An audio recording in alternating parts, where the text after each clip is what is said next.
Nidoje ir Preiloje atnaujinamos etnografinės kapinaitės, kuriuose palaidoti paskutiniai Kuršių nerijos kuršiai.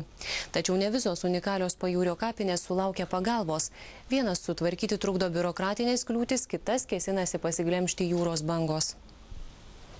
Pietinėje Preilos dalyje kopos papėdėje glaudžiasi senosios kapinaitės. Čia ilsisi paskutiniai Preilos kuršiai. Šios kapinės ypatingos. Juose dar galima pamatyti išlikusių autentiškų medinių krikštų. Šie mediniai paminklai neaukšti, nes vėjuotose smėlynuose didesni krikštai nebūtų laikėsi. Vyrų ir moterų kapų krikštai buvo drožiami iš skirtingų rūšių medžio. Vyrams iš ąžuolo, beržo, uosio, klevo, moterims iš drebulės, eglės, liepos pušies. Tačiau laikas medinius paminklus kėsinosi sunaikinti. Tad gavus ES paramą šios ir Nidos senosios kapinaitės yra tvarkomos, restauruojamos. Tokių kapinaičių Lietuvoje ko gero daugiau nėra, nes tai būdinga tik šito krašto tradicijai.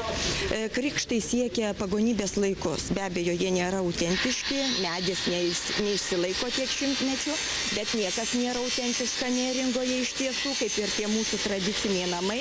Bet vis tiek norint parodyti, kaip gyveno žmonės čia, ką jie veikė, kaip jie buitį tvarkėsi, galų gale kaip jie laidojosi, tai yra mūsų prievolė, mūsų pareiga gyvenančių žmonių šitoje žemėje. Panašiaus kapinaitės yra Juodkrantėje ir Pervalkoje. Tačiau už ES pinigus jų sutvarkyti negalima, nes kapinės yra įtrauktos į miško teritoriją, kurios Neringos savivaldybė neadministruoja.